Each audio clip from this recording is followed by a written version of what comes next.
What's your name, man? Houston. Houston. How old are you? Hold on, ask him his last name. What's your last name, brother? Newby. Oh, no. I've been the Newby my whole life. How funny is that? That's funny.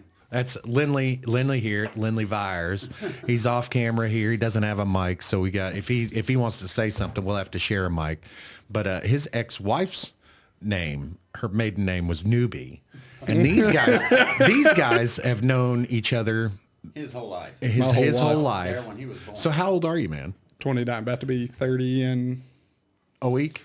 2 weeks. 2 weeks? Hell yeah. That's awesome. You're young. Yeah, I remember when I was in my 20s, I was stupid. That's why I'm not stupid going into my 30s. you got a leg up on me, brother. It hasn't all been gravy and rainbows. When I was in my 20s, I remember being pissed off at the smallest fucking shit that don't even matter. And these days, so you're 29, you'll be 30 in a couple of weeks. How many kids you got? 2. 2 kids, and you're an over-the-road truck driver. Yeah. How long you been doing that? 3 years now. No shit. That's actually a pretty long time for a 30-year-old. Yeah, I've been doing that for 3 years, and this is going to blow your mind. I was a firefighter before. No shit. Was a cop before.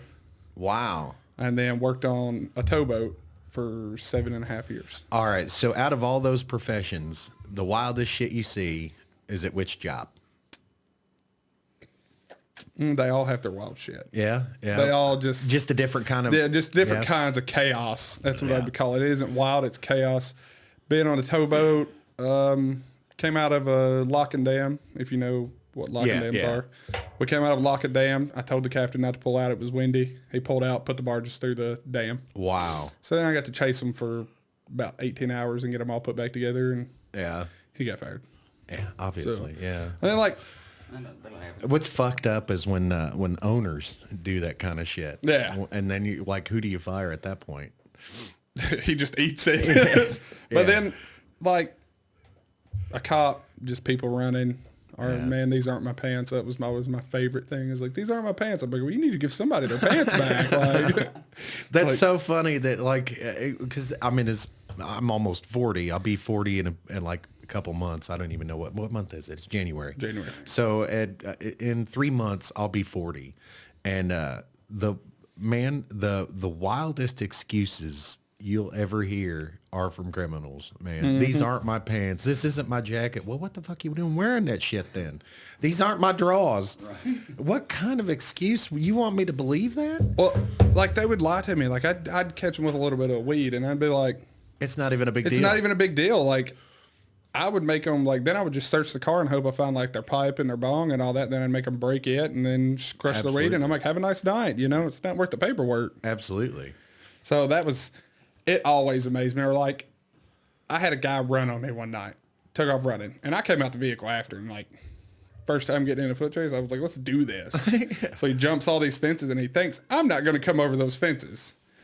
Well, I came over him, and then I lost him, and I was like, I don't know where this guy went. And I seen a makeshift gate. This is a real poverty-stricken area, and people had took, like, one of the dog leashes, like a tie-out, and made a gate, and it was barely swinging.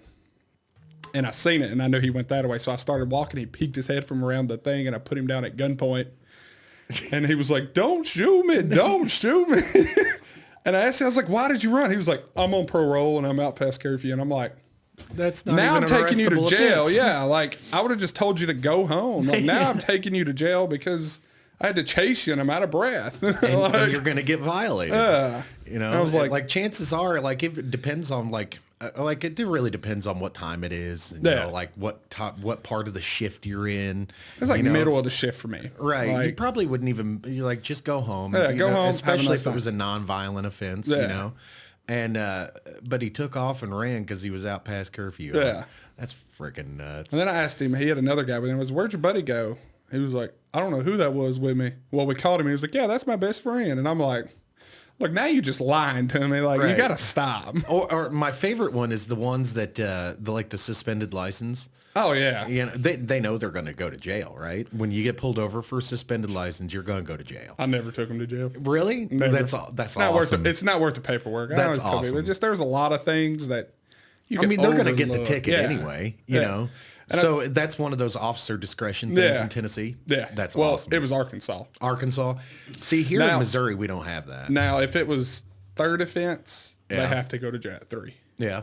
Like, I don't have no option. I mean, I can be like, hey, have a nice night. But that's still a misdemeanor, right? Yeah. Yeah. So they could be out within the hour. I could literally take them to the jail, Right. book them in, bring them back out. that's And, my favorite, when they go from misdemeanor to felony just because they're an idiot. Well, the ones that I loved is I had this girl. I knew she was suspended. Like, knew it. I caught her like 2 weeks before driving on suspended. Like, she knew I knew she was suspended. So I pulled her over, wrote her a ticket. Turned out it was a third offense, so I took her to jail. So she came up there to pay the ticket. Guess what she did? She drove up there. What did I do? I went and sat at the drive. Yeah. And I waited on her to pull out. And I pulled her back over. And I was like, you're still suspended. Right. She's Right. like, y'all just arrested me. I was like, no, I just happened to be in PD when you went in to pay your ticket and watched you drive in and watched you drive out. Like, Hell yeah. It's not my fault. You're an idiot, Yeah. you know, and you can't use ignorance of the law as an excuse. And man, that's like people that don't carry insurance. That shit pisses me off because, like, I understand not licensing your car, but then if you drive around in a hunk of shit and you hit somebody, you're not necessarily worried about that. Yeah, you know? exactly. But I am, man. I drive a nice vehicle. I don't want, I don't want people tearing it up, and I carry insurance. So if Yeah. I'm required to carry insurance, you should do your part and carry insurance too. That always pisses me off, man. you could actually tow. In Arkansas, you can tow for Not no having insurance. Mhm. Yeah. You And can in tow. Kansas, they take you to jail. Wow. Yeah. That's news. But that's the chaos of that job. Yeah. Like, it was just, Did you ever have any domestics that you ran into? I hated them. Yeah. I hated, I always Those told are people, probably the most dangerous they're situations. the most unpredictable. Yeah. Because it's emotionally charged and you have to separate the parties and hope that it doesn't get violent before you get there. And if it Right. gets violent before you get there, then how far are we going into violence? Are we going to have a standoff, or are you going to try to charge me and then I'm just going to put you down with a taser and Right. laugh at you while you crappie flop on the floor? Or, you know? We're definitely going to talk shit the whole time. Oh, yeah. Yeah. Well, the guy that ran from me, I put him in cuffs and I was like, you're pretty fast. I was like, what you didn't get is I tripped getting out of the vehicle and then I came over 3 walls, lost everything out of my duty belt except for my gun. So I didn't have a flashlight or nothing to look for him no more. And I was like, you just so happened slipped up. And I said, I still caught you. And he was like, yeah. I was like, at the time I was 24, 25. Yeah. And I was like, dude was like 18, 19, which is crazy to be on parole at 18, 19, you know? That is sad. And I'm like, what did you do? So now that you have kids, it's especially Oh, yeah. it's especially sad when you look at it like that because Well, you think of your kids as older and I don't want I my kids to go had through just had my daughter when I became a cop. Yeah. And she's 5 now. So yeah, I was 24 at the time. And the worst thing that happened to me was we had one night, I came in at 5, served warrants all day.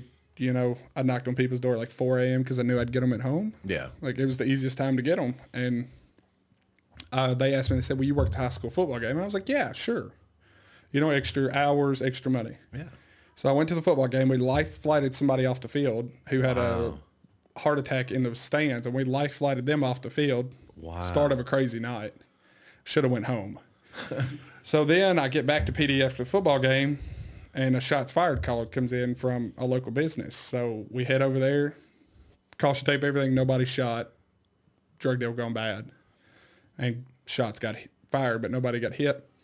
So detectives come, they collect all the casings and take all their pictures and do their crap, and they're like, hey, we need officers to respond to the hospital now. And I'm like, I'll go, you know, Yeah. whatever. By this time it's 2 o'clock in the morning. I'm like, I've been up for almost 24 hours. I'll go. Yeah. So I get to the hospital, and it's a kid, asthma, was under respiratory distress, had to go in and do CPR on him, and he ended up passing away that night. And I was like, I came home that night and it broke me, and I was like, Yeah. I'm that done. sucks. My wife looked at me and was like, are you okay? And I was like, yeah.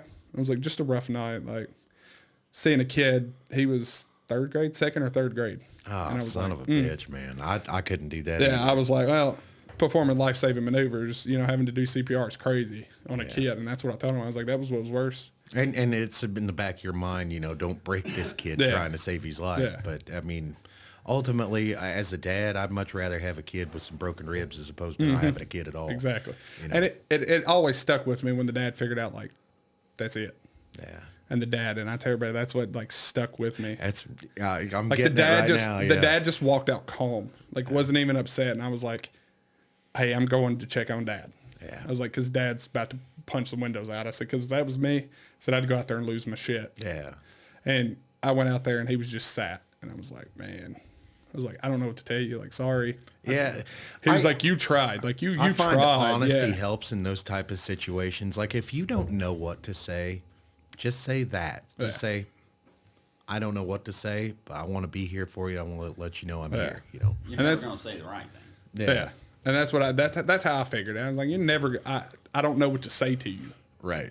And I was like, so then fast forward a couple weeks and the funeral's over, and my mother-in-law is a teacher, and she's a teacher at the school, second grade teacher, Yeah. or second or third grade. I know the kid, he was in elementary school, Oh, that's crazy. and he had a little brother, and I went to my mother-in-law's classroom like 2 weeks after, and his little brother walked up and tugged on me. Oh, He was like, "I know you." I was like, "Yeah, I come to Miss Pascal's class all the time." And he was like, "No, you were there the night my brother died, and I had to leave." oh, And I was like it broke me. I was like, I went back to PD and I was like, I got to go home. I said, I can't be mentally here today. And yeah.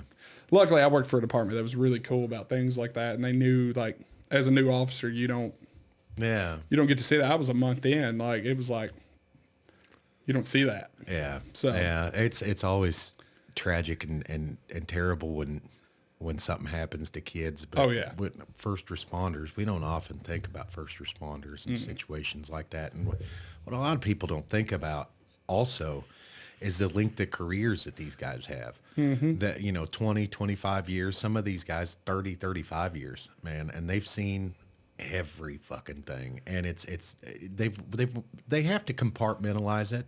Oh, But yeah, that's you why have you to. see a lot of suicides. You see a Yeah. lot of alcoholics, drug abuse.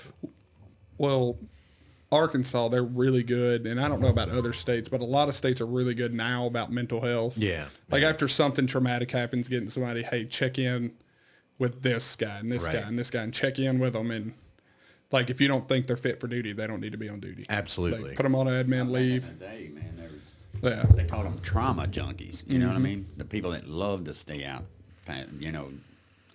work in EMS and a police department and volunteering at a fire department.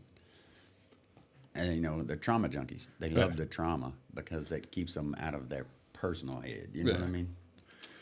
Yeah, that makes a lot of sense too. Yeah. Well, even being a firefighter, and this sounds crazy, with the year and a half I was a firefighter, I went into more house fires and pulled more dead bodies out than no shit. Memphis, West Memphis.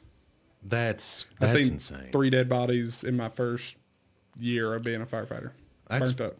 I've seen a few videos out in LA that are just absolutely fucking horrible out there right now. They have it rough. Yeah. They have it. That is. It's like 44,000 some odd acres is Yeah. what they were reporting last week, and I don't even know what that number is now. And I have a certain respect for them, knowing just a simple brush fire back home is.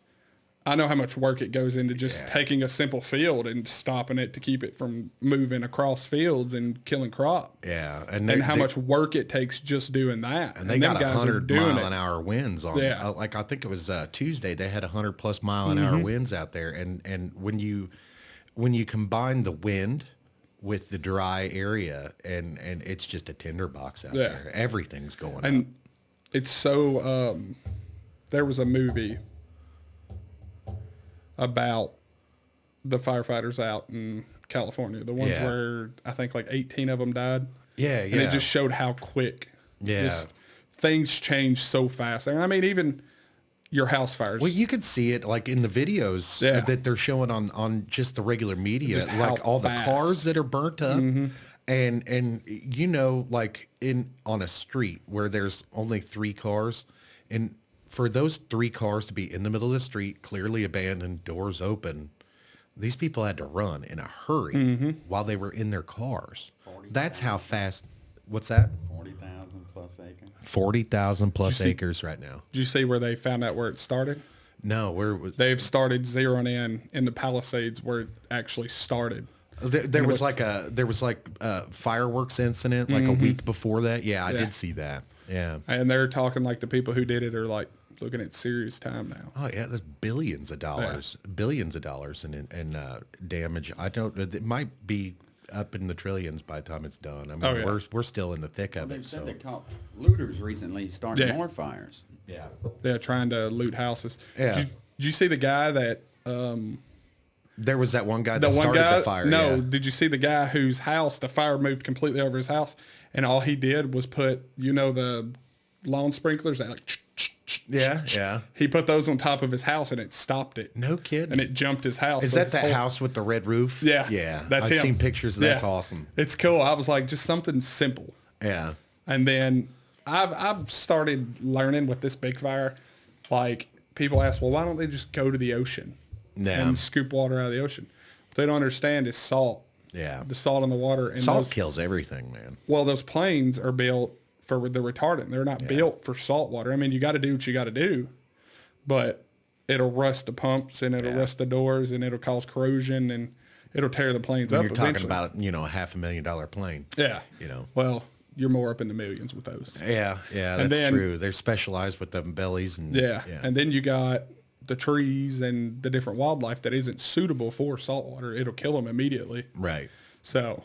And then all the vehicles that they have up there that's never been in contact with salt water, that factors into it too. The fire trucks, all the infrastructure's never been in contact with salt water. Well, you think about them belly planes, I think it's 41 tons of water.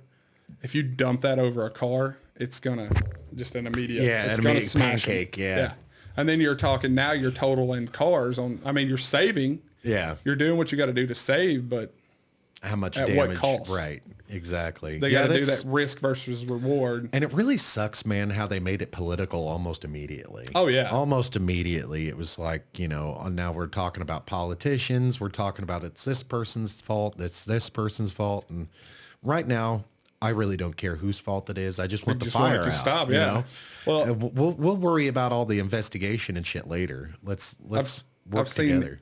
It'd be political and religious. Yeah. Have you seen the religious side of it? I don't know if you're a religious man, but I'm spiritual, not religious. That's me. I mean, I'm religious. I grew up in church, as a Southern family does. Absolutely. And I hate to put it that way, but as a Southern family is, we grew up in church. But they were the night before at the Golden Globes or the Emmys. Yeah. They were did the thing where it was like this person, and God, zero, and then your whole city catches on fire. And I was like, maybe. Coincidence? Learned your fucking lesson, didn't you? Play a stupid game, win a stupid prize. You know? Last time I saw him was New Year's Day at church. New Year's Day at church. That's right. That was at the church. Which is funny because where was that at? In Dyersburg, Tennessee. Which is about 8 hours. 8 hours flat. I can make 8 it. hours I made it in south. a semi in 8 hours flat. 8 hours southeast of here, which is quite a drive. And it is January 15th. So 2 weeks ago, you guys saw each other in Tennessee. We're in Missouri now. It's pretty neat. Yeah. I love it. That's not anything new for you. You're a truck driver. So tomorrow you'll be in a whole different state. I'll go from here to Edwardsville, Illinois, which is 4.5 hours there. And then I'll go back to Dyersburg and I'll be done for the week. Hell yeah. So are you long haul? I wouldn't say call it long haul. I'm more of OTR, but I leave Sunday, get back Thursday, leave Monday, get back Friday. Right on. So I get every weekend and still make a good paycheck. So out of all the jobs, the funniest shit that you've seen is that truck driving? No. Towboating for sure. Towboating? You have 9 guys who live on a boat at a month at a time. We spend more time with each other than we do our families. Right. Yeah. Yeah. And that's the funniest job I've ever had. Really? I'll tell you a story I told you before we got on the air. The reason why I ask is because the funniest shit that I've seen has been on the road.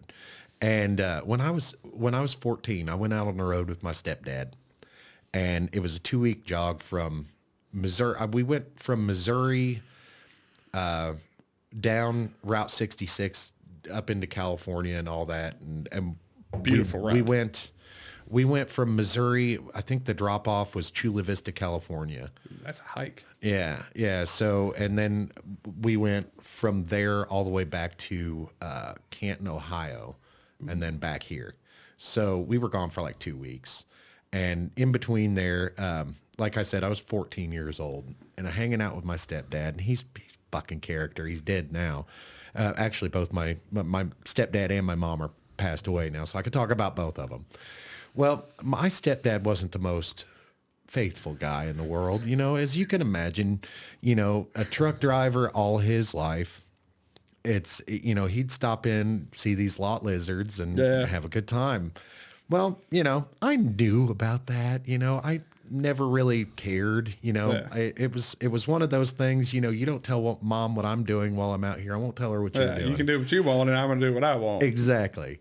So, we're in Albuquerque, New Mexico at a Fina truck stop. I know where that. It used to be a Fina, now it's Pilot. Okay, it's a Pilot. So that's where we were, and I'm pretty sure she's still there.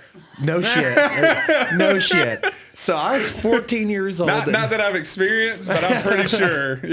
So my stepdad, he goes, "Well, there's a lot lizard out here. I'm gonna get a blowjob. You want to get one too?" And I was like, do I? So 14 years old. And so my stepdad, he bought me my first blowjob in Albuquerque, New Mexico. I've been itching to tell that story. I had no reason to. Great. So I'm telling that story to the world for the first time. My wife's heard it. All my family members have heard it. I'm not ashamed. I was 14. And it was one of those experiences. I can say it wasn't the best blowjob I ever had. But it was a blowjob. So I'm sure this one's going to get demonetized. But I tell you, if I catch lot lizards out, and there's a place up in Iowa, and it's funny because everybody calls her Mary. So I know this lady named Mary that can do things with her one good arm that make you forget about that thing on her neck. I don't remember what movie that was on, but it just made me think of it. So it was actually your son who told me this story. So I'm going to retell it in accounts for him. He was up there, and he said, the lady, she got on the CB. She said, "Hey, drivers, if you're looking for a little company, just tell me what you in." And there's like a Petro, a Pilot, a Loves. It's all grouped together. She'll just float around this truck stop. She's like 65, 70 years old. Oh, man. So he grabbed the mic. He said, "I grabbed the mic." He said, "Yeah, I'm over here in this Peterbilt." And it's one he's looking at from across the parking lot. The guy in the driver's seat, he's like, "Driver, stop telling him my truck." And he's like, "Shut up. I'm just trying to get a blowjob tonight before I go to bed." So he was telling me, and it was the funniest shit. I was like, it's so great. Man, I've seen some stuff on like TikTok and social media. There's one of these, one of those short reels that you pass through on social media. And it was a fucking lot lizard walking from truck to truck, but in between there was a puddle, and she stopped to wash herself off in between trucks. I thought, I was like, oh my God, that's disgusting. But it's hilarious. Yeah. I mean, they got to make $1. Yeah, why not? I understand. Why not? At least $1. At least $1. Yeah. I think this lady, I think she walked out of there with like, from my stepdad, like $80. And keep in mind, like, this lady knew how old I was. It wasn't a secret. I looked like 14. Yeah, it's like so see, at 14, I look like a grown man. It's just like $20 is $20. Yeah, I mean, I had a small little beard, but I was in class where I had to have clean shave, so I had a beard that would grow, but I had to keep a shave for class. So, but. Truck driving, we have our funny moments. Like you find the comedy in a lot of things, but then you find the crazy in others. Like you get drivers fired up on a CB, and it is the funniest thing. I love it. Do people still do this? Do they drive around naked? Yes. Yeah. Dude, the first experience I had driving from here to Kansas City, and I was with my stepdad, and he kept looking over. And he spent more time with his head like this, looking out the window, than he did looking at the road. Every once in a while, he'd glance up at the road. That's the way I am. I look at everything. What the fuck are you doing? And I look over there, and this lady's naked. And I was like, oh, okay. And I was like, but even at 14 years old, I was still like, Oh, cool. Let's be real. You were like boobies. Well, it is what it is. Well, I couldn't understand why. Like, what are you looking at? Like, he didn't let me know what the hell was going on. Yeah, it's like, and hey, then after let me know. after that, he's like, this stuff happens every day, all day long. I didn't know if that still happened or not. Yeah, they still do it. Yeah. And it's like, some of them you're like, man, I really could have went all day without seeing that. Like, Or you have a dude do it that comes up beside you and you're like, just cranking one out. yeah, it's like, oh, this is weird. It's like, I can't go no faster. I can't look away, but no. I can't go no faster. And he's just like right here. And you're like, when you got a governor on your truck? Yeah. Oh, that sucks. Well, you can run 68, so we get to run faster than a lot of being fleet drivers. So I bet that sucks in Texas, though. I don't care. I get paid about a mile. I don't care. Yeah, it's like, hey, 68. There's not honestly, much difference between 75 and 68. Yeah, I mean, it'd be nice to have it, but Right. we don't complain because there's a lot of fleets that are like 63, 65, and it's like we get to run 68, so we can outrun them. Yeah. So yeah. we're like, we take what we get, Yeah. Yeah. So- I'm used to trucks. I got my CDL too. I've never been to long haul or over the road or anything like that. But what I used to do is flat deck, move equipment from places to place. Gross. Yeah. It was, I had a lot Give of me fun my doing bands. it. I had a lot of fun doing it. Drilling, right? Yeah. Yeah. Operating a horizontal directional drill that Like for fracking. yeah. Well, kinda. It's Well, same thing. so you but- have. So if you used to haul that, this is completely off subject. It makes me think of it because I watched the episode last night. Do you watch Landman? I do. With Billy Bob Thornton? I didn't see the last episode yet. Okay, so I can't tell you. Oh yeah, But don't ruin that. They talked about horizontal drilling, how they get, and then you blast it, you frack it, and it pulls the oil out. You separate the oil from water. Same thing, but only we would do from hole to hole for utilities. Okay. So It's like horizontal boring. yeah, exactly. That's exactly what it was. Okay. And so when I used to do that, man, I'd have to move from job site to job site, so I was constantly moving. I had fun with the trucks, and we weren't governed or anything. And man, I had a truck. We had a truck on the lot that had over 500 horsepower, and if That's you know a lot, anything, yeah. you know anything about semi trucks, that's a lot. Well, I've seen them driving down the road. Believe it or not, this sounds crazy. I was coming from Chicago to Ardmore, Oklahoma, going from DC to DC, and I got out here across the Kansas Plains, and I hear somebody key up. He said, "Hey, driver, hold that right lane for me. Don't get in our way." I said, 10-4, about how far out are you, driver? He said, "We're about 3 miles out." I said, 10-4. I said, "I'll see you about 15 minutes. He said, "We'll be on your door in 2." And it was bull haulers, and they just, Oh yeah, it's the middle of the night. They're wide open. I kick over, and we have speed sense on our trucks where we can kick over and look at their mile an hour. Yeah. They were running a solid 120, and we're holding each other's bumper, 5 of them. And I'm talking had this table length between their bumpers. Wow. And it was just moving. And I'm like, man, how much power y'all pushing on those? And most of them were like 900 to 1,000. Holy shit. And was moving. They said if Holy they torque cow. them, it'll pick the fronts up and Oh it'll yeah, twist them. Oh yeah. was So like, something like that, that's you dump insane. a clutch. You dump Yeah. a clutch in something like that, you're gonna twist a frame. Yeah. Yeah. It's insane. I was like, still cool. To try.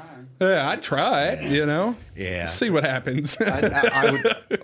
That's one of the most fun things driving wise you can do is driving a semi truck. Oh, yeah. If you're good at it, man, fuck it, let it rip. That's me. I I'm love just it. like, I'm just good at, me and my wife, since we've been together, I've been over the road jobs that I'm never home with. So Yeah.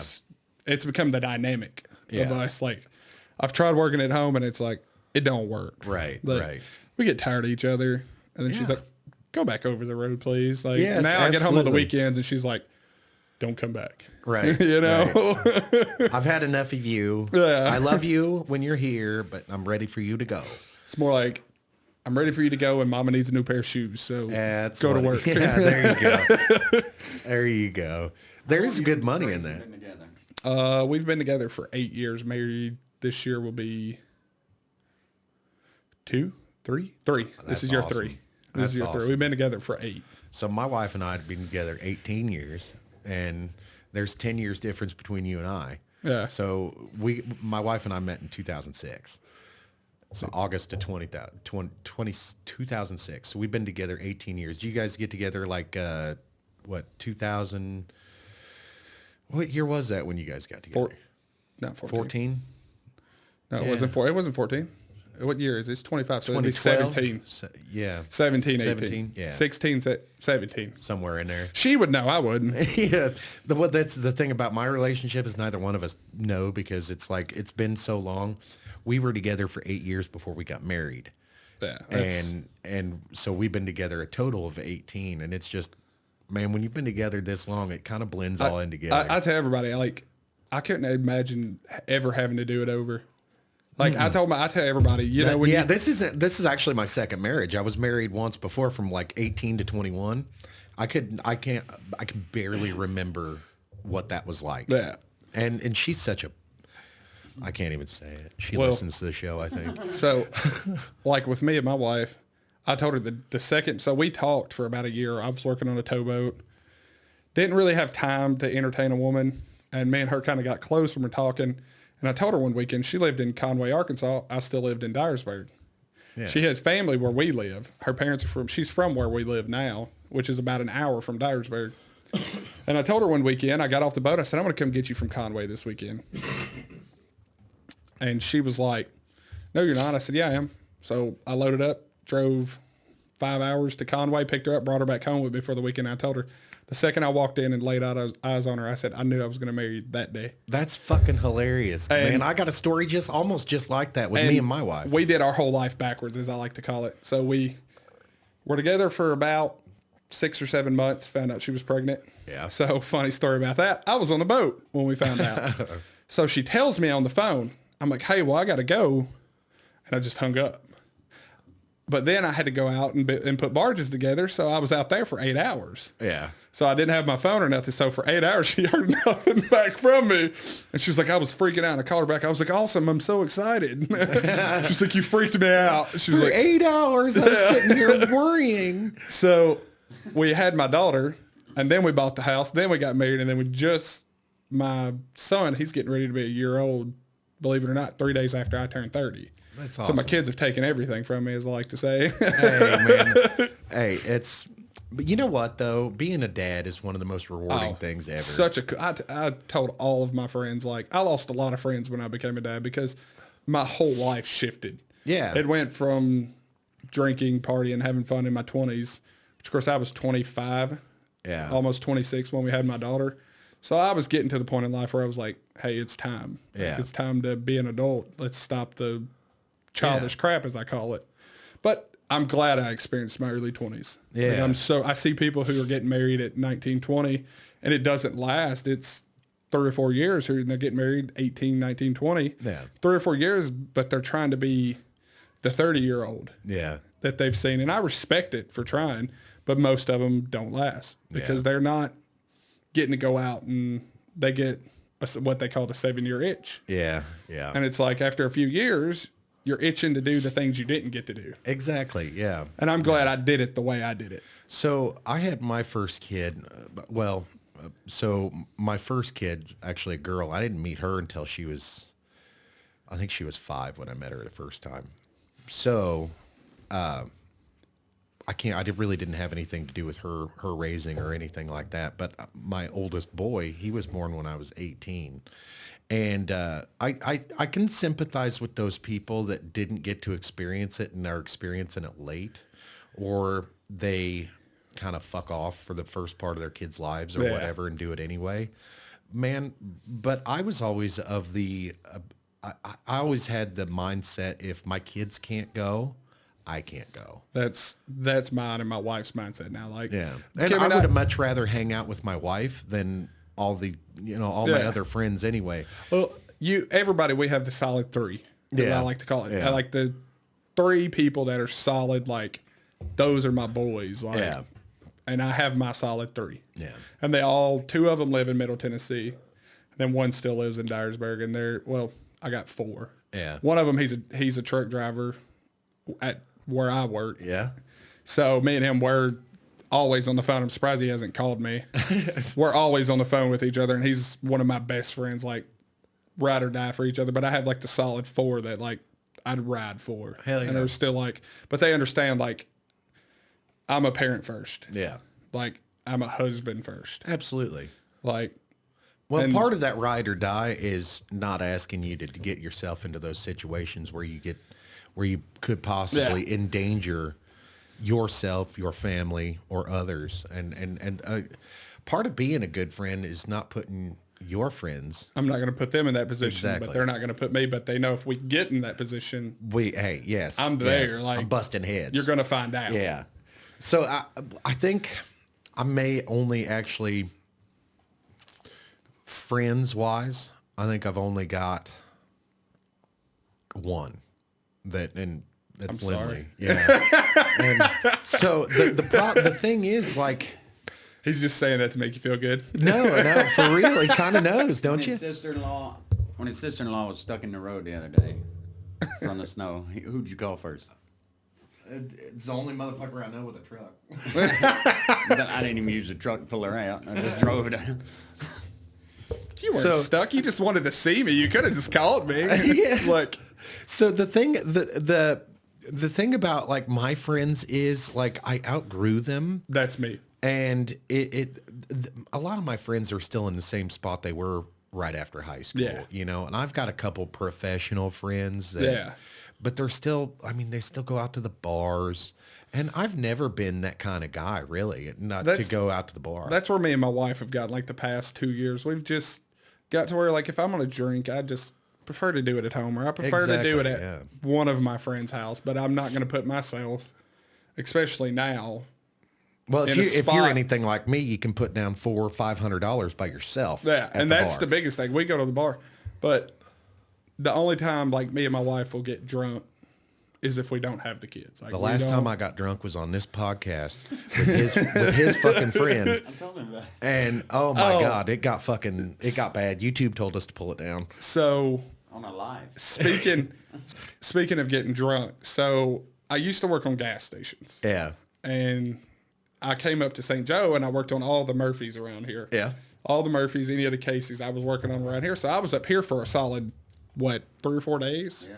I was up here, and I have one of my best friends who was in the military. He was at Rosecrans or whatever. the military base across the river. Across the river. Yeah, that's Rosecrans. He was over there, and I called him. Air National Guard base. Yeah. I called him, and I said, hey, what are you doing? He said, nothing. I said, well, I'm in Kansas City.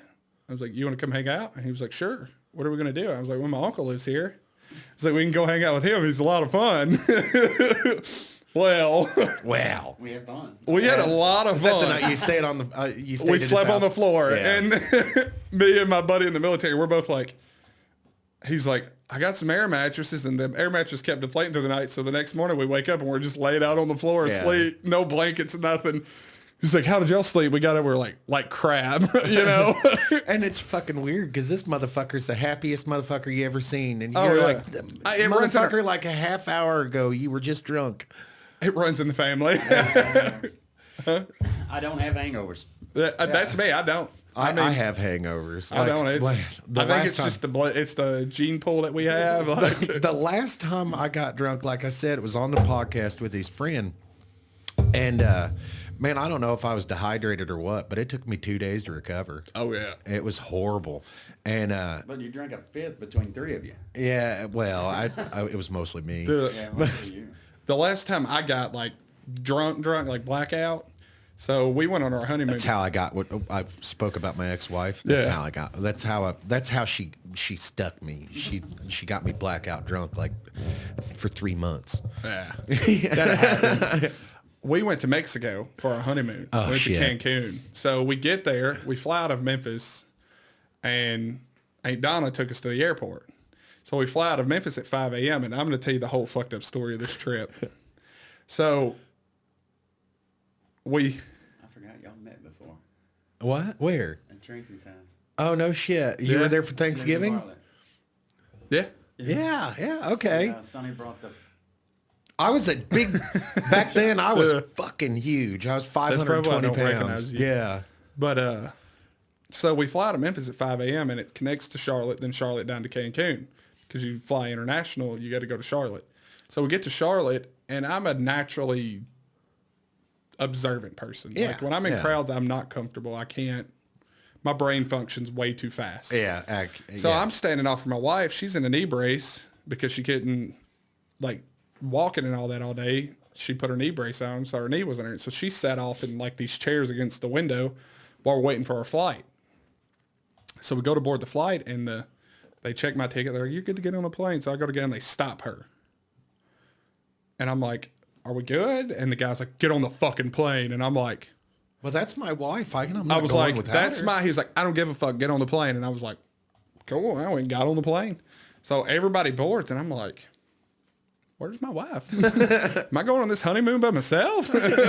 So she gets on and she's laughing. And I'm like, what the hell was that? She was like, they thought you were trafficking me because we were so far apart, but we were together. And she was like, no, that's my husband. Like, would you like to see our marriage certificate? We like, just got married. yeah, and that's what she was saying. Well, we got married in April and went in June. Yeah. And she was like, do you want to see the marriage certificate? They were like, you're safe now. And she was like, that's my fucking husband. Like, I don't feel very safe. I feel safer with him. so we fly down to Cancun. We get there about 1 o'clock in the afternoon.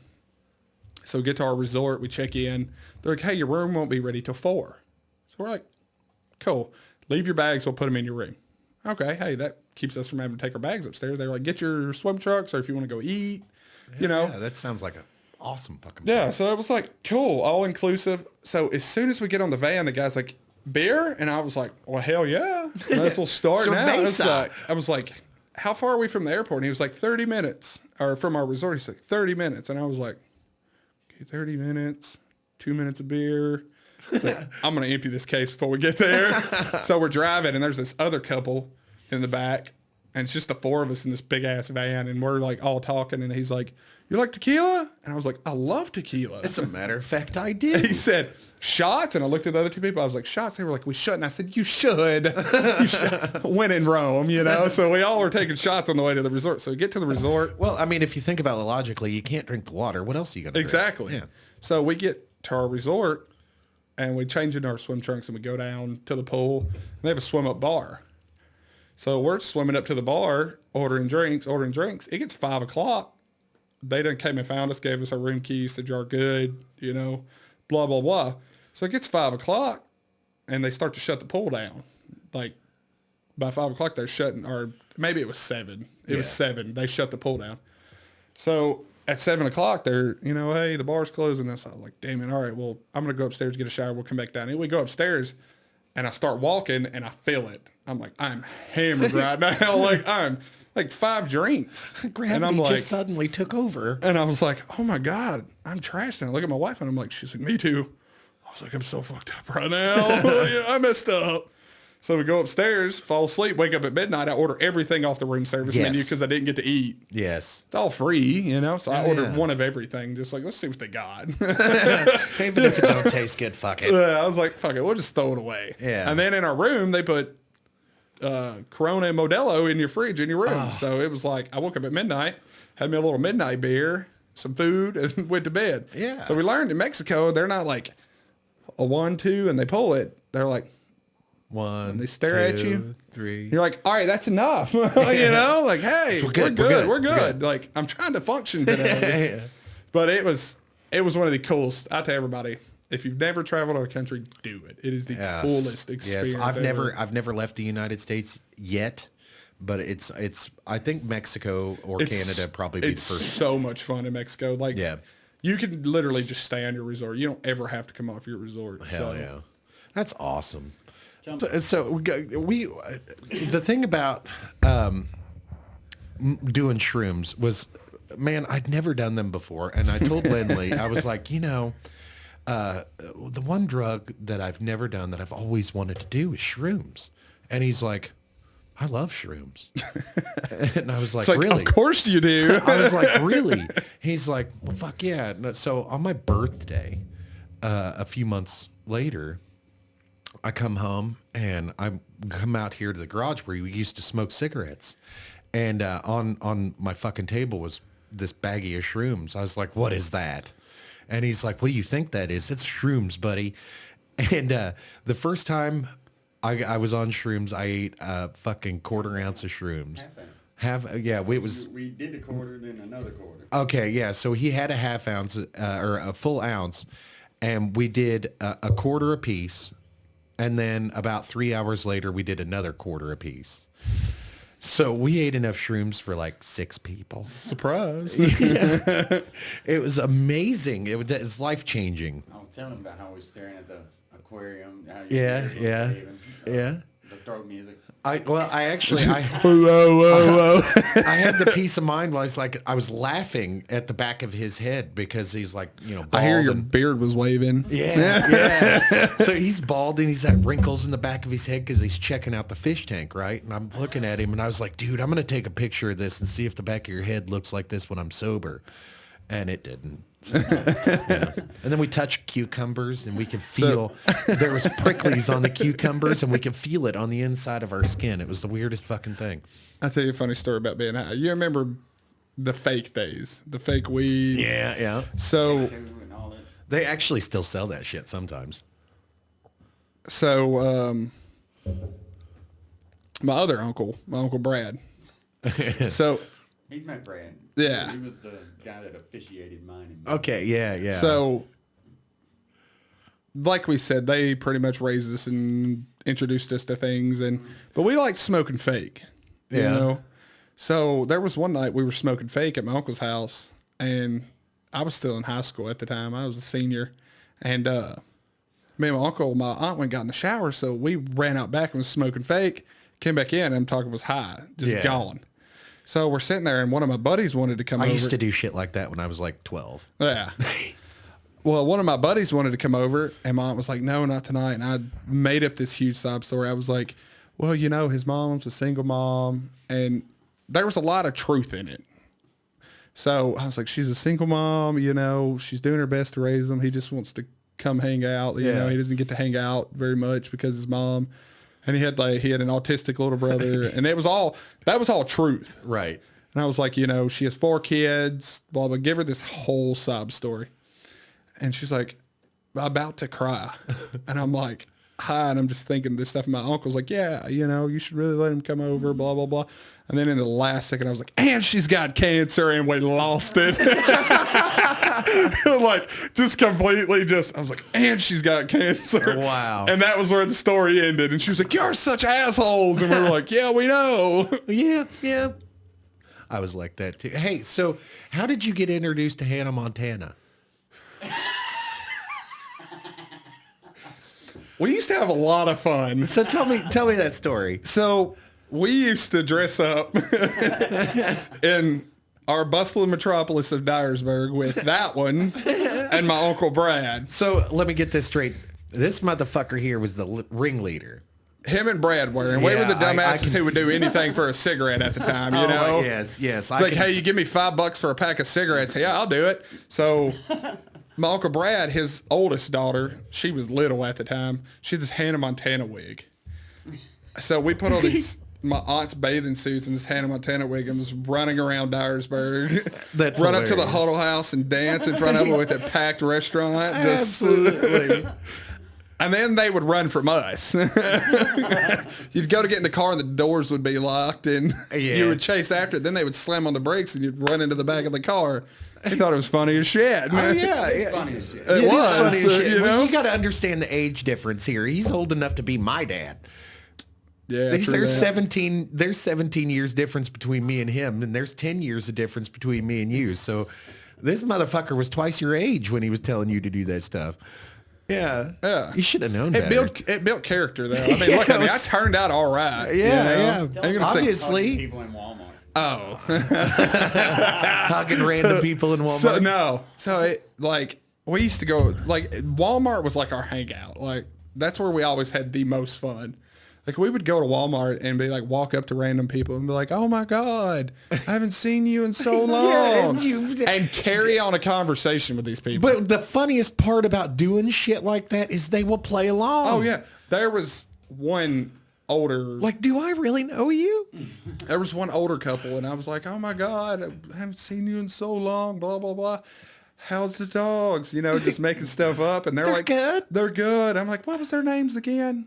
And they tell me, I'm like, what are y'all's names? I said, I remember you. I just can't think of your name. And they told me that. I'm like, oh, yeah, I know you from the lake. And they were like, yeah, when was the last time you came up there? Didn't know these people from Adam. Like, carry on conversation. Then we'd just walk around and be like, free hugs? Just to random people. Dude, can you imagine if back then watching the movie Wedding Crashers? Dude, you that sounds like something you guys would probably do. Yeah. Me and Brad was going in the hospital, remember? And there's a huge group of black folks. I'm like, he don't like black people. And Brad's like, what the fuck? What's wrong with you? We used to do everyday heroes.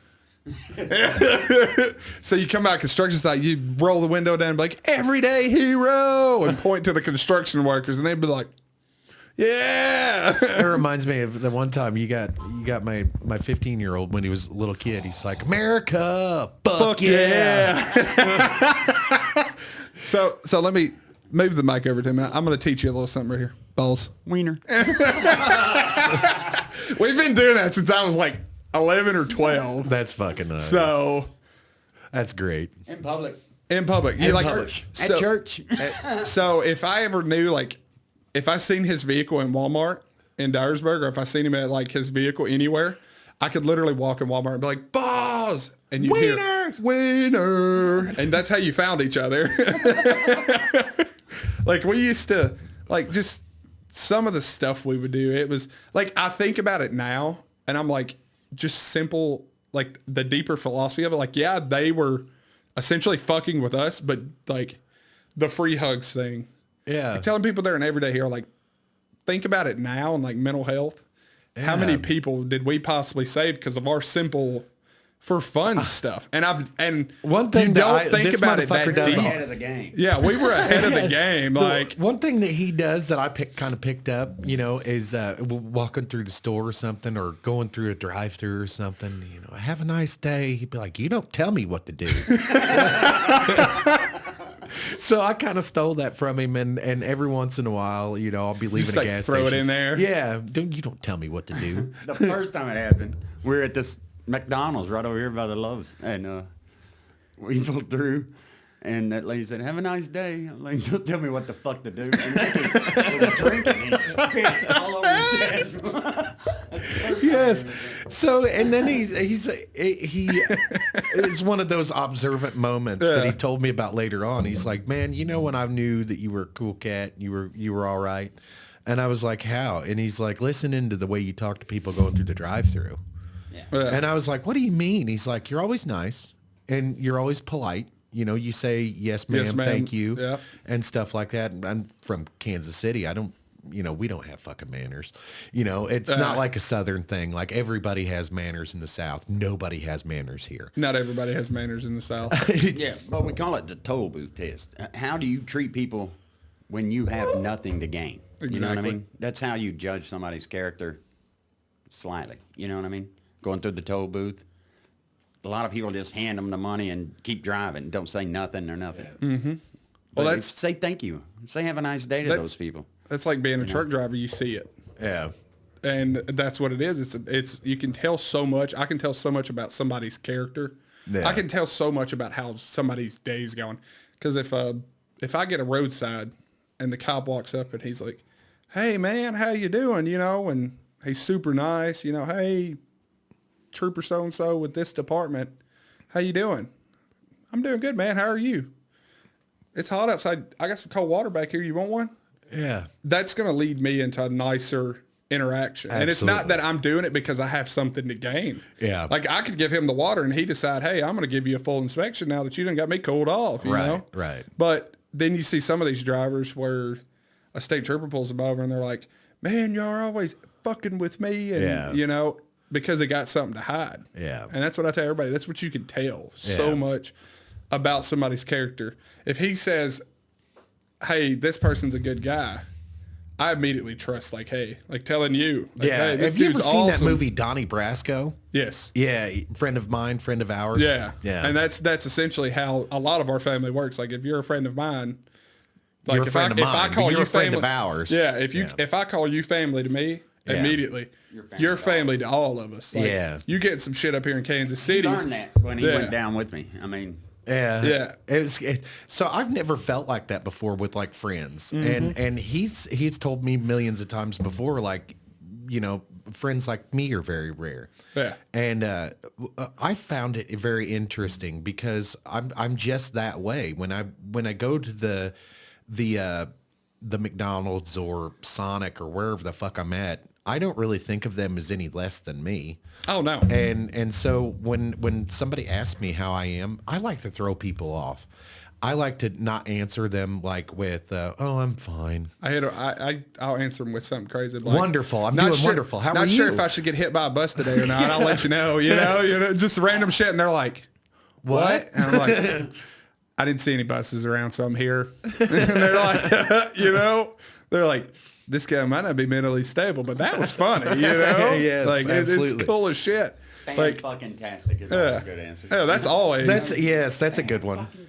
I used to mess with drafty people. They'd be like, "Hi, welcome to McDonald's. Can I take your order?" "Hi, welcome to Burger King. Can I take your order?" Like, and throw them off. They're like, "What?"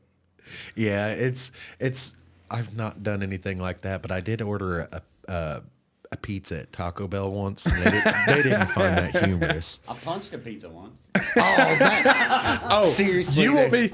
You want me This to? fucking Pizza Hut fucked up his order like 3 times. And we even went to a different Pizza Hut. A different Pizza Hut miles down the fucking Tired road. of this shit. They fucked up his orders. So it was like 4 different pizzas that we like. And he's like, "Man, I'm fucking tired of this." He punched a pizza. I've never seen him so fucking mad. And I was like, wow, he's fucking mad over that goddamn pizza. So ever since then, I fuck with him about it. So, what a lot of people don't know is him and my Uncle Brad have bailed me out. Yeah. Not literally like out of jail, but there was one time. If they're really good friends, they'd be right in there beside They you. would, yeah. They would be right beside me. I'm like, "Well, hey, we fucked up, guys," you know? But he's bailed me out. They drove from Dyersburg to Nashville, which is 4 hours, because my father isn't a winner. He's a piece of shit. You know, that's where I Hey, leave. yeah. That's where I leave. I tell everybody, he set an example for me of what I don't want to be, ever. Hey, I know a lot of motherfuckers Like- a lot of great people that their lives started out that way. Yeah.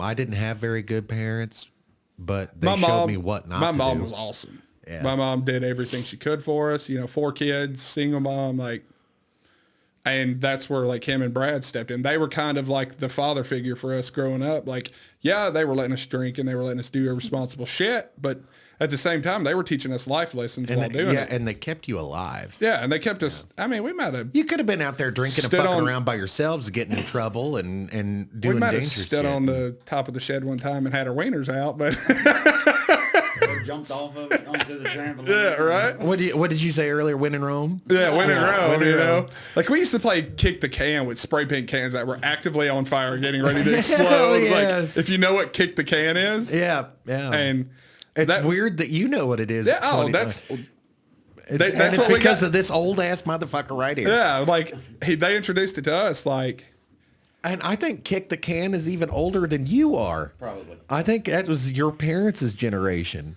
I played Smeared the Queer when I was a kid. You can't play that no more. Why? Tell us why. because they're not only queers anymore.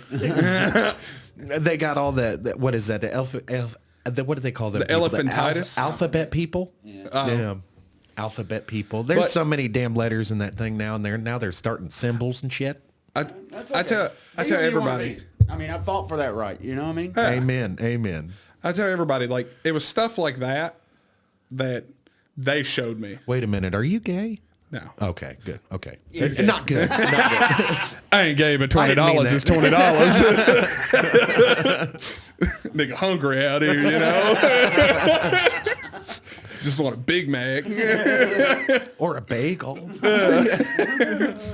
But growing up, you know, it was cool to have like Lindley and Brad and all of those people that were fundamental to us at the time. Gen Xers, man. Yeah, they were awesome. Like just like learning cars and learning, like it's so weird to me Because I'm in that weird generation. Like, we grew up half our lives without technology, and we're going to grow up the other half with it. Yeah, yeah. So I'm in that weird. So what generation are you? Are you in the tail end of the millennial generation? Yeah. Yeah. Okay. Like- so I'm an elder millennial. Yeah, that's us. We're like the millennial, beginning of the millennials. Yeah. and- Gen X or Y? Gen Y. Y. Yeah, Gen Yeah, Y. we're Gen Yeah. Y, and then this new generation is Gen Z. Yeah. And they always said like our generation was weird because we grew up with work ethic and Yeah. we grew up without technology. We rode bikes, we skinned our knees, we shot guns, got in Yeah. trouble, did shit we weren't supposed to. Played outside. Played outside. Because we had part of our lives without digital and part of our lives with digital. I tell you, I didn't get my own like actual smartphone until I was a senior in high school. Like And what year was that? 13. Holy shit. Like you had The year I moved here. Yeah, yeah. I got my first smartphone in, let's see, it was 2008 or 9-ish. Yeah. I always had flip phones because Those are, I I'd paid my still own like to have bill. a flip Like phone. my mom was like, if you're gonna have a phone, you're gonna pay your own bill. Yeah.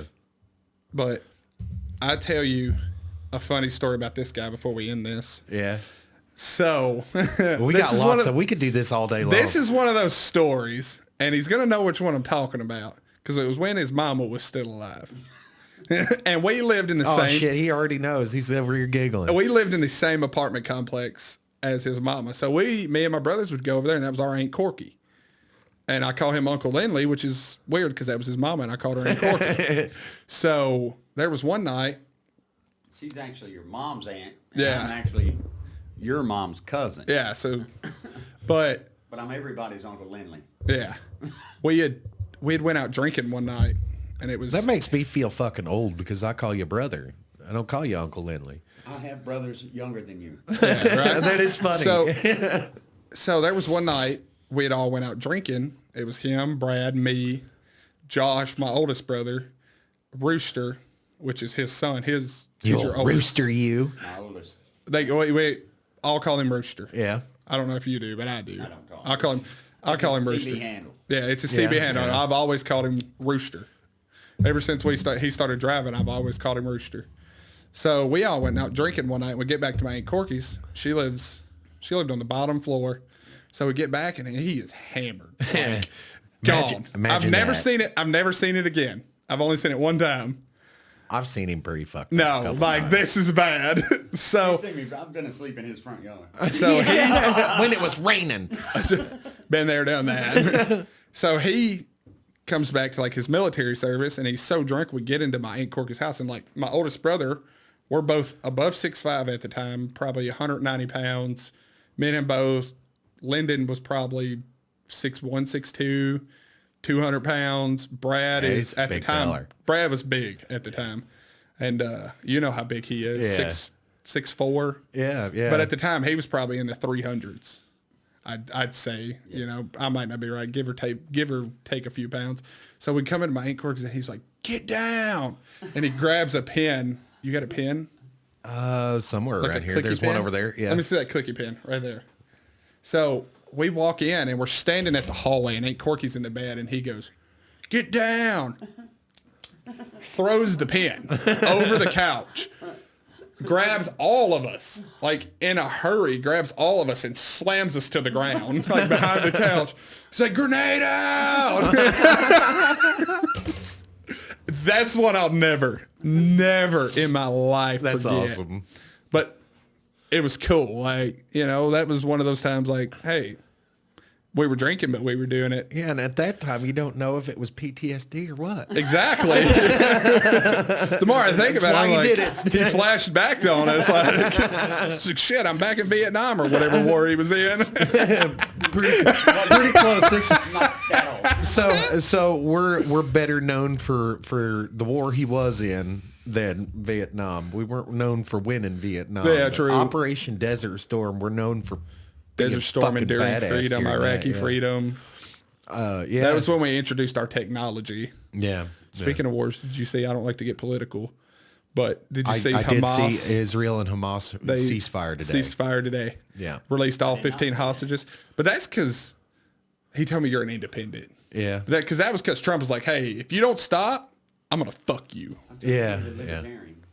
Whatever it So, is. so my political beliefs are kind of weird because I am what people would consider a hawk. Yeah. Right. And because I understand the need for conflict. GWAT was a disaster, you know, and I voted for Trump because of all the foreign policy mistakes that the last administration has made. And I voted for Hillary in 2016. I voted for Trump in 2020 and voted for Trump again in 2024. So I like Trump. Genuinely do. He can't be bought. He's a man that cannot be bought. And he's fucking hilarious. Yes. I just wanted some cheap gas and some mean tweets, baby. Yeah, you know? absolutely. Yes. But I originally really liked Robert Kennedy. Yeah. Yeah. Like, I really liked him. And then I seen he dropped out and Trump put him in his panel. And I was like, he just punched the fucking ticket Absolutely. right there. Like, And you know how many people I know that were going for Kennedy, knowing that he wasn't going to be top of the ticket. yeah, his views, Kennedy's views and Trump's views were like right there together. It was like Kennedy was like, hey, I'm going to out some shit. Like, Right. if I end up dead, this is why. Yeah, exactly. And the biggest problem I told people is like they're making decisions based on, oh, well, I just like Trump and my friends like Trump. Like, Yeah. I told everybody the privilege to vote is a huge deal. Well, I was actually telling my wife this the other day, or was it yesterday? We were talking about it, and I was like, man, do you remember when things changed for us financially? And she's like, kind In the of. Biden administration. Yeah, yeah. And it started, I bought a four house years at the ago. end. I bought a house at the end of Trump's administration. We just bought this house in January of last year, January 2024. We closed on this house. We rented this house for 10 years. I bought my house at the end. It's been 4 years ago. So right at the end of the Trump administration, right as COVID was getting gone. Yeah, and, so you got a pretty decent interest rate. I locked in a 3.3. That's nice. Yeah, I think we got 6.2. That still ain't bad for what the economy's been. Prime or average rate nationwide was 7 when we locked in at 6.2. So that was well. They told us funniest. Interest rate on my house is nice. The Interest rate on my house is nice. What is it? 0. That's always nice. fuck you. He doesn't have. It's paid off. His house is paid off. He's like, hey, I'm taking you to the trap house, like. And of course, Jen was like, don't judge me. And I was like, as soon as I walk in, I'm like, this is the biggest piece of shit I've ever seen. You know what? That's what I told him. I said, that's worth more than gold. Well, guys, we're gonna have to cut this conversation off. These guys got to get out of here to go eat dinner.